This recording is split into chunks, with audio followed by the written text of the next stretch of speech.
Been an intense few weeks in America with ice surge and protests in Minneapolis and Maine, as well as a concern over the Trump administration wanting to take over Greenland. All of this is happening at the start of a contentious election year.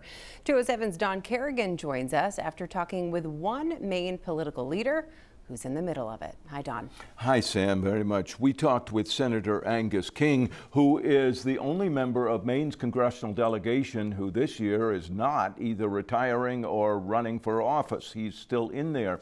We talked with him last Friday about both of those big issues, starting with Greenland. And as a leader of Arctic policy in the U.S. Senate, it's a place Senator King knows well. Greenland is, in fact, a strategically located spot on the Earth, particularly as the ice melts in the Arctic Ocean and creates a lot of opportunity. Opportunity, the senator told us, but also challenge. Climate change has loosened the grip of Arctic ice, and in summer at least, ships can now make the passage from east to west through the Arctic above Greenland, close to both Canada and Russia. The Russians have a major facility in Murmansk. The concern about Greenland as a security outpost is legitimate. And you've been very active in advocating for the U.S. to have a greater presence. Absolutely, but here's the problem, Don. All it would have taken was a phone call from the president a year ago saying to the Danes and the Greenlanders, we'd like to increase our security presence there, and the answer would have been yes. We didn't need all this drama. The drama, of course, was the ongoing talk from the White House that the U.S. would buy or take over Greenland, even use force if needed, that the United States had to own that country to ensure our security. King says it was all needless turmoil here and abroad. We've had a major base in Greenland since 1951. And under the treaty that established that base, we have the right to establish other military and national security assets there. So that was never, to me, that never passed the straight face test. After last week's meetings in Switzerland, it looks like the president has now backed off and reached a deal to cool things down. King predicts we will put more military installations in Greenland to counter Russia and China. You also met with the Danish ambassador, right, or foreign minister? Foreign minister. Foreign minister, as well as the representative from Greenland. Right, and I wanted to have that meeting because I wanted to be sure that I was right when I said that they would be receptive to additional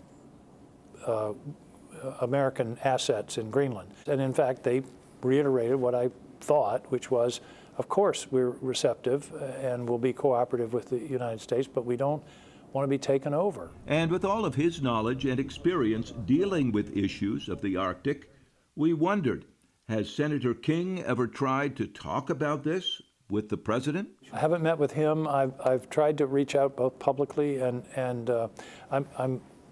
I don't know quite how to characterize it. I'm a friend of Marco Rubio's. He and I served on the Intelligence Committee together for 10 years, 12 years. And I have been in touch with him, not on Greenland, but on other issues. Does he want to hear what you have to say? I think so. He's responsive when I am in touch with him.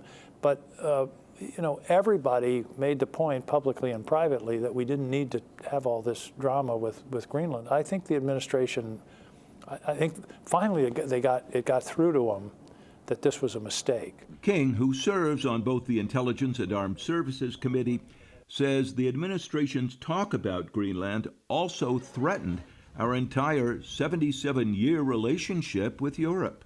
It's hurt us, and you know, now we seem to have skated by the crisis, but it certainly has diminished the trust for the United States. Is the NATO relationship, the NATO alliance, including the United States of America, going to survive this? I think so, because it's so important. And the Europeans are certainly, the Ukraine war woke up the Europeans. There's a lot of discussion. The Europeans are now being much more serious about defense and expenditures. The president had something to do with that, I think, but what really did it was Ukraine, because they are proximate to Russia. They know that Putin has designs on the Baltics, for example, and for them, this is no abstract threat. It's a real thing. And they realize how important the alliance is. Senator King told us he's planning another trip to Greenland in the coming weeks to get the most recent information about how the folks in that country are feeling about their relationship with America. Samantha, he's also getting into the middle of that other major issue in the Senate, the surge by ICE in Minneapolis and Maine and elsewhere. We're going to have more on that coming right up. And